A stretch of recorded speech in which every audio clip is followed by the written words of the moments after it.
Hello class 12th and welcome to the next video of IIT book and chapter number 4 industries.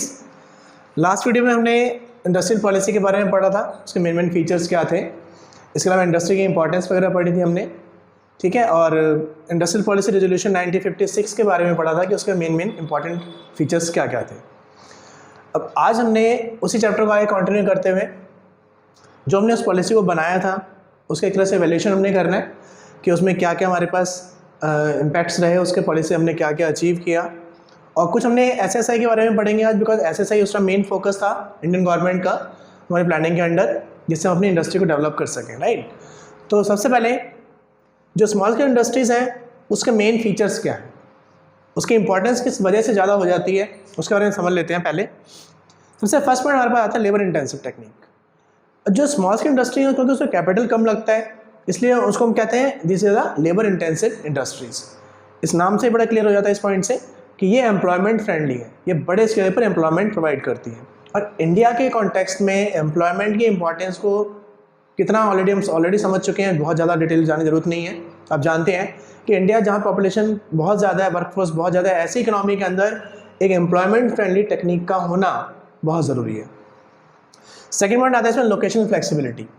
Last video हमने जो topic पढ़ा था regional equality का जो point था उसको ध्यान में रखते हुए एसएसआई काफ़ी इंपॉर्टेंट हो जाती है, क्योंकि इसमें लोकेशनल फ्लेक्सिबिलिटी पाई जाती है। बहुत ज़्यादा रिसोर्सफुल जगह नहीं चाहिए उसके लिए, एक मीडियम लेवल के मॉडरेट फैसिलिटीज़ भी अगर हमारे पास वहाँ है तो ऐसी जगह पर हम ऐसी इंडस्ट्री को स्टार्टअप दे सकते हैं। नेक्स्ट पॉइंट इसमें आता है लेस इन्वेस्टमेंट। इंडस्ट्री में देखो, स्मॉल स्केल इंडस्ट्री के अंदर जो हमारा कैपिटल है वो कम लगता है। अब अगर इंडस्ट्रियलिस्ट के पास बहुत ज़्यादा पैसा नहीं है लार्ज स्केल इंडस्ट्री के लिए, तो उसका पैसा डंप रहेगा, तो उस डंप कैपिटल को अनयूज पड़ी रहे, उससे अच्छा है कि हम ऐसी इंडस्ट्री में सेटअप कर दें जिससे कि प्रोडक्शन में ग्रोथ से कॉन्ट्रीब्यूशन उसका मिलना स्टार्ट हो जाए। तो इस लिहाज से स्मॉल स्केल इंडस्ट्री का इंडियन इकोनॉमी के अंदर इंपॉर्टेंस बहुत ज़्यादा है। इस बात को उस टाइम समझा गया और 1956 की पॉलिसी में एसएसआई को काफ़ी ज़्यादा एनकरेजमेंट दी गई, उसके ऊपर काफ़ी फोकस रखा गया, ठीक है। अब उसमें हम पढ़ते हैं इसके मेन फीचर्स कि इंडस्ट्रियल पॉलिसी जो हमने उस वक्त बनाई थी उसके थ्रू हमने इंडस्ट्रियल ग्रोथ कितना अचीव कर पाए। सबसे पहले उसके मेन फीचर्स देख लेते हैं हम लोग क्या क्या थे। फर्स्ट पॉइंट इसमें आता है पब्लिक सेक्टर। पब्लिक सेक्टर को लीडिंग रोल प्रोवाइड किया गया इंडस्ट्रियल सेक्टर ग्रोथ के लिए, क्योंकि मेन मोटिव था सोशल वेलफेयर, और साथ साथ एक बड़ी लेवल की जो कोर इन्वेस्टमेंट थी वो सिर्फ पब्लिक सेक्टर ही कर सकता था। रीज़न ये है, प्राइवेट सेक्टर का जो एंटरप्रेन्योरशिप था वो अपने कैपिटल को बाहर नहीं निकाल रहा था। रीज़न ये था कि उसमें इन्वेस्टमेंट उस तरह करके बड़े सेक्टर के इन्वेस्टमेंट का जो रिटर्न्स होते हैं बहुत स्लो होते हैं, और प्राइवेट सेक्टर तब तक इंतजार करना नहीं चाहता, ठीक है। दूसरा बात ये भी आपको वजह से हमने पहले बताई थी कि एक कंट्रोल ना हो जाए, इकोनॉमिक कंट्रोल उनके हाथ में ना हो जाए, इसलिए पब्लिक सेक्टर को मेन रोल दिया गया इंडस्ट्री डेवलपमेंट के लिए। नेक्स्ट आता है इम्पोर्ट सब्सटीट्यूशन। फॉरेन पॉलिसी या फॉरेन ट्रेड पॉलिसी के अंडर इम्पोर्ट सब्सटीट्यूशन को मेन फोकस में रखा गया, जिसका मेन मोटिव था डोमेस्टिक इंडस्ट्रीज और फॉरेन कंपटीशन से बचाना, ठीक है। नेक्स्ट पॉइंट इसमें आता है SSI which is employment and equity. SSI को मेन जो फोकस किया गया था उसका पर्पस यही था कि एम्प्लॉयमेंट ज़्यादा से ज़्यादा जनरेट हो सके और इकोनॉमी में इक्विटी बनी रहे। एक मतलब सभी में सोशल इक्वालिटी का जो हमारा मेन और जो गोल रहता है, ठीक है, प्लानिंग के अंदर, उस गोल को हम उसको अचीव कर सकें ज़्यादा से ज़्यादा। नेक्स्ट पॉइंट इसमें आता है प्राइवेट सेक्टर। प्राइवेट सेक्टर का सेकेंडरी रोल दिया गया, क्योंकि प्राइवेट सेक्टर को हम बहुत ज़्यादा फोकस नहीं दे सकते थे, क्योंकि मैं आपको जैसे पहले ही बताया कि पब्लिक सेक्टर को रोल देने का पर्पज़ ही यही था कि इकोनॉमिक कंसंट्रेशन ना हो जाए।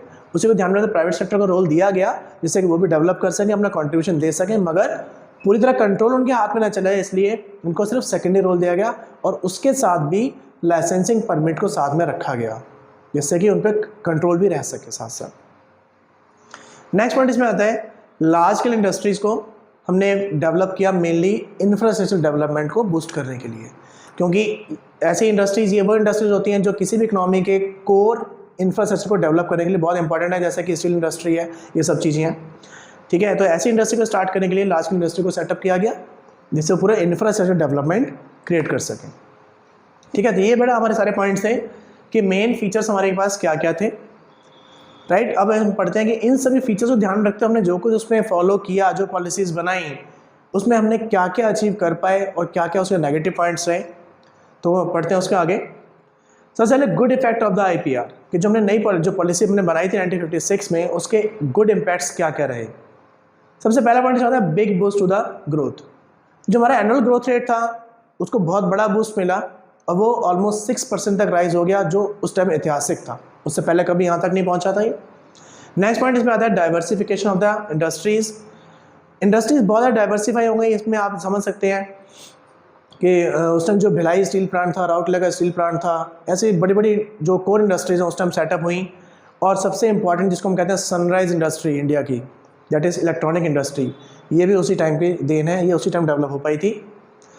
नेक्स्ट पॉइंट इसमें आता है ग्रोथ ऑफ द LSI। जो लार्ज स्केल इंडस्ट्री थी वो सेटअप हुई बहुत बड़े स्केल पर। ट्रांसपोर्टेशन नेटवर्क के अंदर हमारी इंडस्ट्री सेटअप हुई बहुत बड़े स्केल पर। स्टील प्लांट हमारे सेटअप हुए, सीमेंट इंडस्ट्री सेटअप हुई। ये बहुत बड़े स्केल की इंडस्ट्री थी जो किसी भी इकोनॉमी को डेवलप करने के लिए, उनका इंफ्रास्ट्रक्चरल बेस देने के लिए बहुत ज़रूरी होती हैं। ये सब उस टाइम पर डेवलप हो पाई थी। नेक्स्ट आता है ग्रोथ ऑफ द SSI, क्योंकि SSI को काफ़ी फोकस दिया गया। आपने जितने पॉइंट मैंने ऊपर बताए हैं सभी आपने देखा होगा कि SSI के ऊपर फोकस गवर्नमेंट ने काफ़ी ज़्यादा था और उसका नतीजा भी निकला कि SSI ने बहुत बड़ा कॉन्ट्रीब्यूशन दिया हमारे GDP ग्रोथ के अंदर उस वक्त। ये तो रही सारी हमारे गुड इम्पैक्ट्स, बट ऐसा नहीं है कि पॉलिसी हमारी 100% थी, क्योंकि हम जानते हैं इस बात को, नई पॉलिसी हमारी 1991 में आई थी। इसका मतलब उस पॉलिसी में कुछ ना कुछ ड्रॉबैक्स जरूर रहे होंगे। अब उन ड्रॉबैक्स के बारे में बात करते हैं। सबसे पहला पॉइंट इसमें आता है हमारे बैड इफेक्ट्स में पब्लिक सेक्टर मोनोपोलीज। आपने देखा जितनी पॉलिसी हमने अब तक पढ़ी है, इसके फीचर्स पढ़े हैं इस IPR 56 के बारे में, उसमें सभी हमने देखा पब्लिक सेक्टर को बहुत ही लीडिंग रोल दे रखा था। नतीजा क्या निकला कि पब्लिक सेक्टर की मोनोपोली क्रिएट हो गई। अनड्यू करप्शन, बहुत ज़्यादा करप्शन हुआ। ठीक है, आपको एग्जांपल मैं दे सकता हूँ इस चीज़ का कि आप अगर सोचें उस टाइम थोड़ा सा पहले चले जाएं, आप अपने अगर दादी दादा के टाइम की बात करें, थोड़ा सा उनसे पूछेंगे तो आपको बताएंगे कि एक MTNL का कनेक्शन, अगर आपके टेलीफोन का कनेक्शन लेना है, जो आज की डेट में आप हैंड टू हैंड ले सकते हो, सिर्फ अपना पैन कार्ड दिया, आधार कार्ड दिया, आप कनेक्शन चालू हो जाता है आधा घंटे के अंदर। उस टाइम पर ये कनेक्शन 3-3 साल में आते थे। क्या था, सिर्फ फाइलिंग वर्क होते होते वो चीज़ लटकती रहती थी, करप्शन बहुत ज़्यादा था। ठीक है, तो ये छोटा एग्जाम्पल आपको दिया, आपको और डिटेल समझ सकते हैं इन चीज़ों की, अपने आप घर में पूछेंगे तो बात करेंगे तो पता लगेगा। पर पब्लिक सेक्टर की मोनोपोली क्रिएट होने की वजह से वहाँ पे काम नहीं होता था, करप्शन बहुत ज़्यादा थी, जिसकी वजह से एक तरह से इतने लॉसेस हो रहे थे, सभी जितने हमारे पब्लिक सेक्टर एंटरप्राइजेज इतने लॉस में थे कि उन्हें एक तरह से सोशल डेड वेस्ट का नाम भी दिया गया, कि समाज पर सिर्फ बोझ बन के रह गए थे। एक सिर्फ इकोनॉमिक एक पॉलिटिकल कंपल्शन था उनको चलाना, उनकी ज़रूरत नहीं रही थी, क्योंकि वो कहीं प्रॉफिट मोटिव मतलब प्रॉफिट मेकिंग इंडस्ट्रीज़ नहीं थी, वो टोटल लॉस में जा रही थी। नेक्स्ट इसमें आता है protection to the domestic industries, कि जो हमने डोमेस्टिक इंडस्ट्री को प्रोटेक्शन दिया इस लिहाज से कि हमारी इंडस्ट्री ग्रोथ करेंगी या उनको प्रोडक्शन राइज होगा, उस टारगेट में हम लोग फेल हो गए। क्योंकि हमारी इंडस्ट्री ने ग्रोथ तो किया मगर इंटरनेशनल स्टैंडर्ड्स को मैच करने में बिल्कुल पूरी तरह से वो फेल हो गए। तो गुड्स की जो हमारी प्रोडक्ट की क्वालिटी थी वो बहुत ही बेकार थी। नेक्स्ट इसमें आता है shortage of the foreign currency. जो हमने इंपोर्ट कोटा वगैरह फिक्स किया था, जो इंपोर्ट कोटा हमने फिक्स किया था, इंपोर्ट कोटा फिक्स करने का पर्पस या फिर जो हमने इंपोर्ट ड्यूटी हाई कर रखी थी उसका पर्पस सिर्फ एक ही था कि हम अपनी फॉरेन करेंसी को बचा सकें। बट ये पॉलिसी हम पर उल्टा पलट गई और नतीजा ये निकला कि हमारे इंपोर्ट्स, हमारे जो एक्सपोर्ट्स थे इतने कम हो गए, हमारे इंपोर्ट्स इतने कम इनफैक्ट नहीं हो पाए कि हमारे फॉरेन करेंसी हमारे पास इनफैक्ट इतनी कम हो गई कि एक वीक की पेमेंट करने के पैसे भी फॉरेन करेंसी के हमारे पास नहीं रहे। ठीक है, तो ये सारे इसके मेन ड्रॉबैक्स थे। कंडीशंस इतनी वर्ष हो गई कि हमें नई पॉलिसी के बारे में सोचना पड़ा और 1991 में जाके हमारी नई पॉलिसी इंट्रोड्यूस हुई, जिसके बारे में हम अगले चैप्टर में पढ़ेंगे। इस वीडियो में आपको यहीं तक का पार्ट हम कवर कर रहे हैं। होप आप लोगों के टॉपिक समझ में आया होगा। कोई भी क्वेरी है तो आप हमें कमेंट बॉक्स में या फिर व्हाट्सएप नंबर करके आप पूछ सकते हैं। Thank you.